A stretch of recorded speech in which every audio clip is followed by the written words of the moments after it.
And welcome to Sports Highlights. Our show comes on Mondays at 7, 2, and 7, weekends at 9 a.m. on Cox Cable 47, 517, and nnpstv.com, at Greg Bake on Twitter, at Greg Bake on YouTube, as well as go to YouTube and type in NNPS Telecom to see archived audio, video, and sporting events. It's a pleasure to talk to somebody from the Newport News Public Schools. This first guest, Kristie Croft, who went to Menchville High School. She's the student athletic specialist. How are you? I'm great. How are you? How are you enjoying the job, first of all? Oh, absolutely. I got the job 2 years ago, and going into it, I was nervous. I don't know all the ins and outs of sports, but I was definitely excited. And as I got into it, I just love it every day. And of course, you came in right before COVID, and this is a small group because before it was pretty much Belinda, Langston, and Dick Tyson, and you work hand in hand with Mike Nichols now. Yep, it's great. Yeah. Well, talk about all the different responsibilities you have. I guess the fall of 19 was somewhat normal, but then everything broke loose in March of 2020. Yep, so the fall of 19 was my first year for the fall, so with football. Football isn't any bigger than any sport, but because it's at Todd Stadium, I help run it. So it was a transition year. Belinda was with me at every game.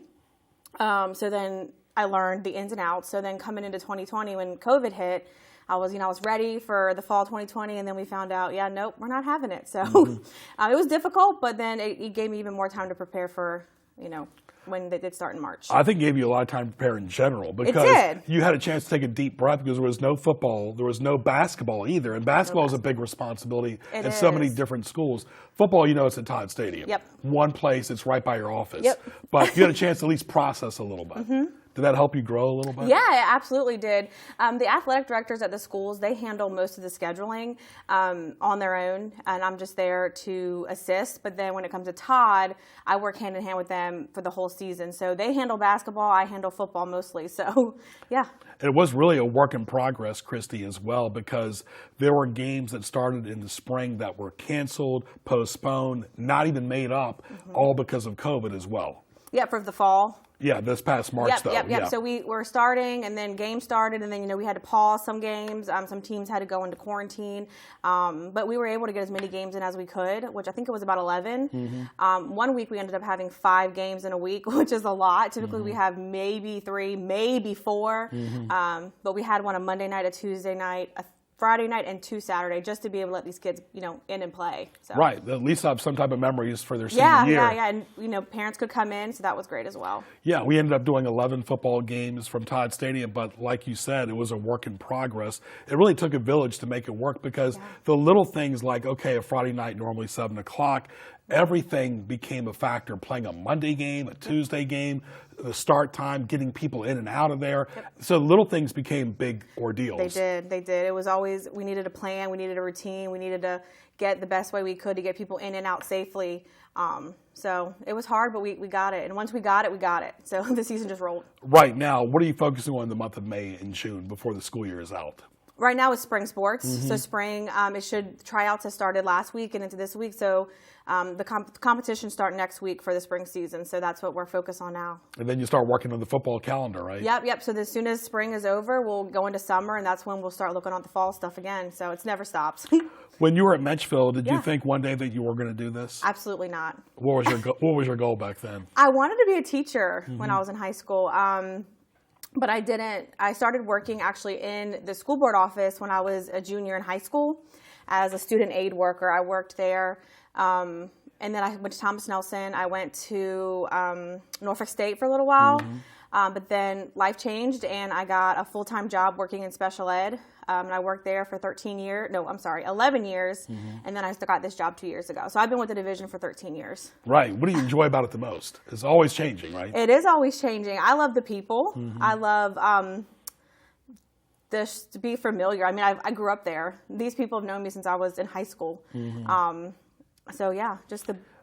Yeah, and you have to facilitate a lot of things on game day of football. I mean, whether it's the people in the press box or the people in the field, it's almost like a separate planning event for every single game. It is. I have great people I work with. When it comes to the field and getting the field ready, our landscape service department, for Newport News, Philip Hunter, Randy Davis, they do an amazing job and take very much pride in our field.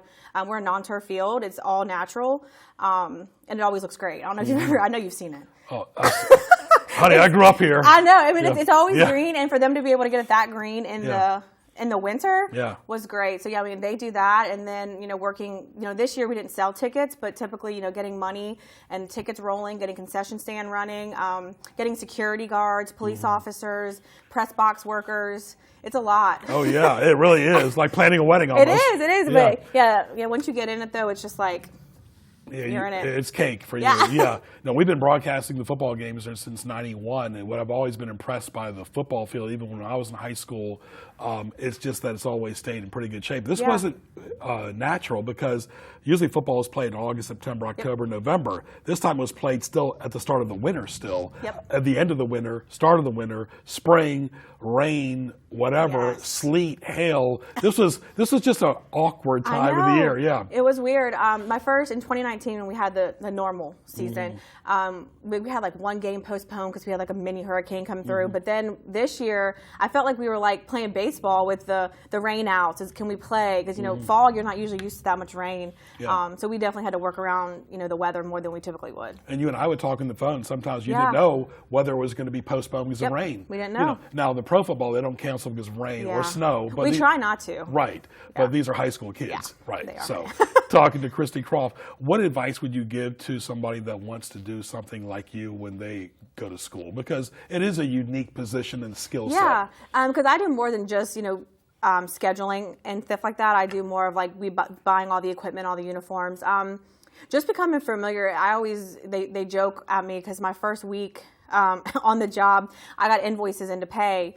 And on top of the invoice, it said lacrosse. And lacrosse is, it's a sport. It's not a VHSL, state sport. So I thought, I emailed all the ADs and I said, hey, please let me know if you've gotten these supplies before I pay the bill. It's for lacrosse. And to this day, they all joke me because they're like, we didn't buy anything for lacrosse. Yeah. So, I mean, maybe just being more familiar, about Virginia High School League and learning a little bit more about what's considered, a state sport and what's not and things like that. So. And you also had to get familiar with what sports there were. Yeah. Boys play certain ones and girls play totally different. They do. But what I liked is that that girls sports are still very relevant. Absolutely. And it was a shame there was no basketball, but girls have a chance to participate in other sports next year. Yeah. Yep. Well, we have field hockey and softball's coming up. So yeah. Yeah, and Denby, we just put on YouTube their volleyball semifinal against Maggie Walker. That was a proud moment for Denby. So proud. Denby sometimes struggles with getting, a lot of kids there and, getting kids that want to go there. So I was definitely proud for Denby. Yeah, because a long time it was just Ferguson, Menchville, Warwick, Denby. And Denby's kind of had to split that population with Woodside. Yep. And that's not always easy because they grew up with each other. Yeah. So. Right. When you talk about the academics, athletics, activities, not only are you involved with the sports, but you have to organize, do a lot of computer work as well, like you said. It's always constant communication. Yep. So it's always something that you have to talk to the ADs, the coaches, because they always need something. Always need something. And then how about who supplies like the concessions during a normal year and the water? Because for the fans during a normal year, they're all allowed to come in. Yes. Talk about this past spring, they weren't all allowed to come in. For fall, no. So, at the schools' concession stands, the schools, usually like booster clubs, things like that, run their concession stand. Here at Todd, I'm in charge of the concession stand. So I'm responsible for buying, what we need. This year was so hard. We only could serve prepackaged foods. We couldn't cook. Usually we have like hot dogs, barbecue sandwiches, things like that. We could have nothing. Everything had to be prepackaged. So trying to find alternatives instead of just literally selling chips and drinks, we tried some prepackaged pretzels and things like that. So we did the best we could. And these kids were practicing, trying to, in the start of the winter, like I said, they ended up finishing in the spring, but it was constantly evolving. That's what I'm going to remember about it the most. Yeah. But some days were better than others, of course. But how about, we televised a lot of games so the parents could see them, but the general public obviously liked them as well. What type of limitations were there for people walking through the front door or the gate there as far as total attendance? So we could have 250 people in our facility. The governor's rule was for recreational sports, and we were considered recreational. We could only have 250. And that included cheerleaders. It was including anybody who wasn't essential to the actual football game. So unfortunately, cheerleaders were counted in that population. And then so what we did was we took the rest of the 200 tickets we had available, and each home and away got 100 tickets, and it was up to the athletic directors to give them out to the parents. A lot of the cheerleaders were in the stands, correct? Yeah, they were in the stands. We accounted for them. So, they're important. Unfortunately, they had to be counted as not a participant, but as a spectator. But we still wanted to make sure that they were there. We'll talk about your 5 memories as a cheerleader. Yeah, I cheered competition for most of my life. I started my freshman year at Menchville Cheerleader, and then I did stop my sophomore year, but I used to love it. It seems like for the younger girls that dancing, cheer, and gymnastics are all kind of together. Yeah. If you can do one, you can do the other. Most of the time, because a lot of stuff for cheerleading, you need gymnastics. You need to know how to, dance. So. Right. What was the thing that you're going to take away from this school year the most? Was it just how to adapt on the fly? Yeah, it definitely is. It was so many decisions. I mean, we would have a plan in place, literally, and then 2 hours later, we get a phone call, and it's like, nope, that plan's not happening. Right. So just going with the flow and figuring it out, not getting so, frustrated every time things didn't happen the way you planned it. Control what you can. Yep. That's it. You can't control the uncontrollables. Nope, you can't. Now, let's play premonition prognosticator here. We're in May. Football usually starts in late August. Yeah. Do you think, of course, the governor can change his mind in a minute. It depends on the variants, too, and fully vaccination. What do you think for the fall? What's your gut feeling? I think it's going to happen. I think proving that we could do it when we did it in the spring, I think it's going to happen. I don't know how many fans will allow in and things like that, but he did raise it. The last week of football, he raised it up to, I believe it was 500 spectators. So I'm hoping it can happen. I'm hoping we can, maybe not run at full capacity, but, more capacity than we Maybe could. play a few more games, too. Yeah, absolutely. Absolutely. Usually we play double what we played. Right.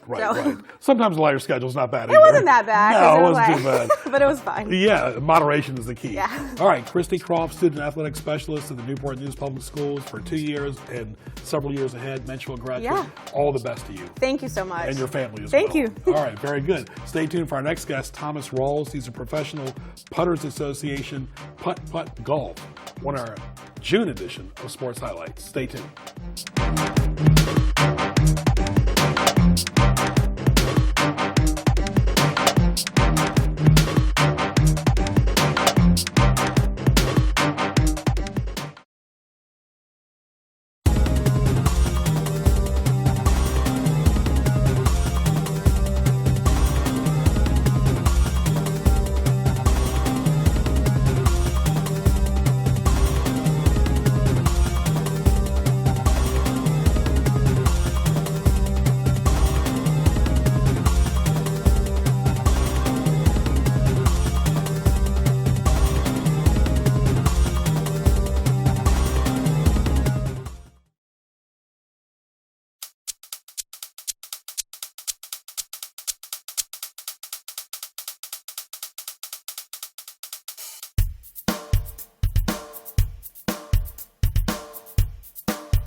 Fusion Fitness with Alexis. Tune in weekdays 6:30 a.m., Mondays 7:30 a.m., 2:30 p.m., and 7:30 p.m. I want to be a historian. I want to be a marine scientist. I want to be an oceanographer. I want to be an astronaut. I want to be a zoologist. I want to be an engineer. Virginia is rich in educational resources. Virginia is for. Virginia is for. Virginia is for. Virginia is for. Virginia's for learners.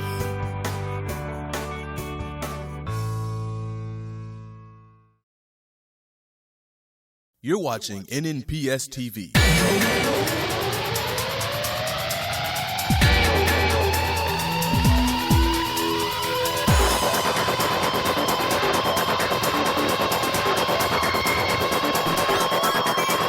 Catch sports highlights on Mondays at 7, 2, and 7, and on Saturdays and Sundays at 9 a.m.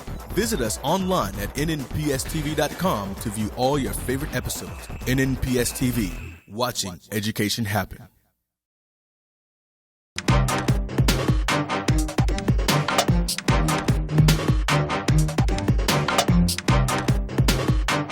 And welcome back to our second segment of our June 21 edition. Greg Bickaveris, glad you're with us right here for Sports Highlights.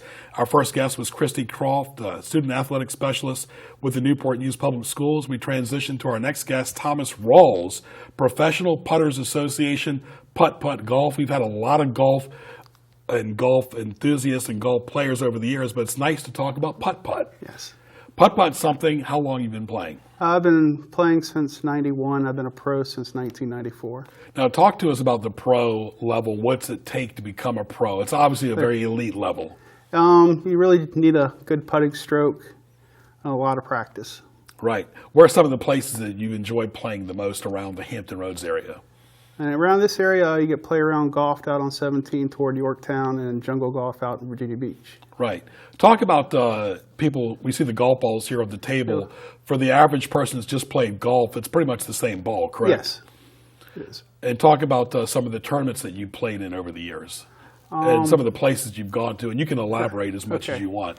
Let's see. We played, like I said, all the way up down the East Coast. Biggest tournament I played in and I won was in Memphis, Tennessee in 2013. Talk about that event. It was the Western Open. It was an 8-round tournament, 4 rounds each day. At the second day, I ended up in a playoff with Greg Ward, who was voted the top player in putt-putt history. Wow. And talk about some of the prize money you've won, if you don't mind. Talk about some of the lowest you've earned, and talk about some of the highest prizes you've won. See, the lowest I ever earned was, I think, $8. It was a big 5 for 1 split. The most I earned was $1,500, and that was in Memphis. Right. That's really a lot of fun then. I remember for a long time, Billy Packer, who worked for CBS, his son works for the ACC network, used to televise and commentate a lot of putt-putt events, especially in North Carolina. Is putt-putt bigger in North Carolina than Virginia? It started in Fayetteville, North Carolina in 1955, and it spread out from there. Well, talk about the putter here. This is not something you're going to see at your local putt-putt facility. No, this is the putter I use is the Scotty Cameron Select Newport 2.5. What's it do different than most putters? Most Scotty Cameron has real good quality, so when you're in the sweet spot of the putter, it's a very consistent putter. Well, let's talk about putt-putt in general, because each course is different, each hole is different. Do you, as a pro, like to study each hole before you go there? Do you get to the course and do a walkthrough? How do you prepare for the course? Usually, like most people, show up on Friday for weekend tournaments, and we'll just play practice rounds. We'll hit a hole 30, 40 times, practice. Do you have a sponsor, or how do you do your events? No sponsors. Everybody comes up, puts up their own money. And I tell you, Wes's facility, Yorktown, it's not easy. It's exhausting. He's only got 2 18-hole courses there, but it's not easy at all. People think that putt-putt, you just show up and walk a little bit. It's a lot of exercise. Oh, yes, it is. And mental exercise, too. Very mentally taxing. You can be playing great and just, like you see the guys on Sunday on TV and golf, and all your putts are just kind of lipping out or stopping by the hole, and you're just kind of scratching your head. Yeah. You're talking to Thomas Rawles, Professional Putters Association, Putt Putt Golf. This is Sports Highlights, our June 21 edition. Congratulations to all the graduates who persevered in 2021 to make your moment shine for all the schools in Newport News. And great job by our TV crew for televising all the graduations as well for the viewing public, students, parents, and alumni both. You talk about preparation. That's the key to anything in life. But do you try to play the ball, Thomas, or your opponent, or the course, or you only what do you focus on the most? In a normal tournament, we're just focusing on each hole that you're playing. Excuse me. That's all right. Well, what's the toughest? Is the hole? Sometimes some holes are easy, some holes are hard. Like certain holes you just expect to make every time you hit the ball. Right. And some holes you're just kind of hoping not to get in a bad space. Yeah, exactly. So, and you never know, because the rain can also put a divot as well in the course. Yeah, rain's a big issue for us. because the rails will start sliding. You don't know what kind of kick you're going to get. You don't know what kind of spin the ball is going to pick up off a rail or a brick. We'll talk about some of the players that you practice with and played against to keep your game sharp here in the 757. One of my traveling companions, Jeff Spanauer. He's a former match play national champion. We travel a lot, play together. We're always, when we're practicing a hole, we'll come up with different ideas. What if we do this? What if we do that? Do you find that left-handed putters have an advantage over right-handed putters? No, not really. And a lot of times depends what kind of spin you can put on the ball too, because angles are so important in putt-putt. Yeah, putt-putt is kind of like pull in the same way. We can actually, we can put hook spin on a ball or cut spin on a ball to create angles if we don't have it naturally. Right. And that is a real talent. There's several players who are very good at it. And if you don't have at least some skill in it, you're just not going to compete. Talking to Thomas Rawles, he's a professional Putters Association, Putt Putt Golf. You're a member of several associations, correct? Talk about all the different ones. There's the Professional Putters Association, which was started by Putt Putt Golfing Games. And there's the U.S. Miniature Golf Association, who they do like worldwide. They send a U.S. team over to Europe to play in a couple of events there. The brand Putt Putt is still so big. It was big when I was a kid. So it's almost like bowling's got AMF and we've televised their events, but Putt Putt has got such a big brand name all over the country. Yes, like Putt Putt and bowling, I think really started out about the same time in the mid-'50s. And at one point, Putt Putt actually offered more money than bowling did. Oh, wow. And Putt Putt is something for everyone. And the thing is, it's better to play with a partner. But like we talked about, in our show back in May, that if you run, walk, bicycle, that you can do those sports on your own or swim. Putt Putt is better off with a partner because you don't have to chase each ball. But if you want to just practice on your own for one hole and get a little exercise, it's good, right? Oh, yeah. We'll probably walk a couple miles a day. You're practicing so much. Right. A lot of times you see the traditional green carpet and then the blue carpet. Do the professionals have a certain way they like it? They like the green or the blue, or does it really make a difference? It doesn't really make a difference. Usually when we carpet, you kind of want something that's a little worn in, a little fast. You just saw the golf balls there too. And a lot of times when you go to a putt-putt facility, you'll see different colored balls. But usually the pros like to use white only, correct? Yeah. The balls we use are on the USGA approved list. Any ball on there you can use. But most of us, we use either the Callaway or one of the Titleists. All right, well, get us through a tournament. Talk about and follow the steps as far as the protocol, the etiquette, the conduct, scoring. What type of support system do you have, judges that are there keeping track? Each tour will have its own committee, and they'll run the tournament. I'm on the Southern Committee and the Virginia Committee, and also the National Committee. I run a lot of hats. Start a tournament, I'll take in the money, do the sign-ups, do the pairings, and go over any rules on the course. How do you qualify, and how do you let the tournament committee know you're going to be playing in that tournament? You just got to show up and pay your money. Yeah, but still, it still takes some preparation. Yeah, if you go to proputters.org, you can find out our whole schedule for the year, and it'll also give you any information on signing up. Absolutely, too. And you mentioned the surface. Are some parts of the country that you know of different than others, or is it pretty much when it's putt-putt, it's pretty consistent? Yeah, putt-putt uses Challenger carpet, so it's the same carpet everywhere. Okay, very good. Talking to Thomas Rawles and Professional Putters Association, Putt Putt Golf. Now, how about when you watch a golf tournament on TV, or you go to a golf course and see they're just on the putting range? Yeah. Does that help you in putt-putt, or is it totally different since it's a grass-type field? It helps a little bit. It helps you work on your stroke, really. That's the main thing. The speed's a bit different. Yeah, so. I always find that amazing, Thomas, that you see these great professional golfers and they struggle with their putting game. Should they play more putt-putt? You tell me.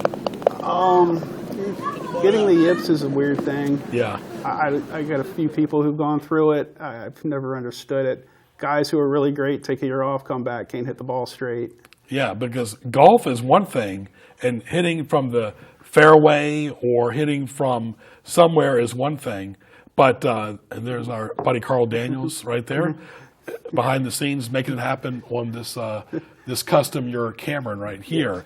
But putting is a different animal. It's almost like you have to, as a golfer, devote just as much time playing golf and playing putting as well, correct? Yes. Because the putting can kill you in a tournament. It's all about putting. Yeah. So like you said, you're putting for dough. Right. Yeah. Those final few holes, you can bogey putting. Correct? You've seen it happen before. I've taken, I think, a 10 once. Yeah, exactly. So what are some of your upcoming events this summer, starting from June through the rest of the year? Starting, in June, we're playing Charlottesville. Mm-hmm. Then we're going down to, I'm trying to remember the whole schedule. Yeah. Augusta, Georgia. Those are some of the nice events you're playing in. Now, when you're out here playing, do you ever just go to a random course and just start playing with a friend, and all of a sudden the people behind you or in front of you like, wait a second, he's not taking that long to finish. We're taking like an hour for each hole. What are some of the reactions you've gotten? Every now and then, if I'm practicing, people will say, the kids will be looking at you. Oh man, he's making every putt over there. Yeah. He knows what he's doing. Yeah, I mean, how did you develop that skill? Oh, it's years of practice. Yeah, yeah. What advice would you give to a kid or adult? Because putt-putt's something you do for the fun of it, or you can take it serious like yourself. Do you still enjoy it as a fun? Oh, yes, we do. And we have a great time on the weekends and tournaments, seeing the same, your friends you've made over 30 years of playing. Mm-hmm. How about women playing putt-putt too as well, professionally? There's a few over the years who've played, but unfortunately, there are just not that many. Not that many. Very good. Well, when you talk about putt-putt, folks, I tell you, it's a great summertime sport, obviously. Have there ever been indoor putt-putt facilities that you played in? I've never played an indoor facility, but there are some around. Yeah. Especially in the northern areas. That would be pretty neat, because you don't have to worry about wind. Now, has wind affected your tournaments? Yes. And we've had to stop a tournament because it's gotten so windy. Wow. So, look, even one of our putters here fell down naturally during the course of this June interview. So who knows what the weather is like outside. But Thomas, thank you for joining us. Thanks for your time, your talent, and your treasure about putt-putt, and congratulations on being a pro. All right. Thank you, Greg. Very good. Thomas Rawles right there. Professional Putters Association, Putt Putt Golf. And the name Putt Putt resonates to a lot of young and old here in Newport News, but throughout Hampton Roads, that something they grew up playing was putt-putt. So I want to thank our great guests for our June show, Kristie Croft, Student Athletic Specialist for Newport News Public Schools, Thomas Rawles, Professional Putters Association from Putt Putt Golf as well. So everybody has a wonderful rest of the summer, and congratulations again to the graduates. For Ray Price, I'm Greg Bicoveris. Thanks for watching our June show, and we'll talk to you soon.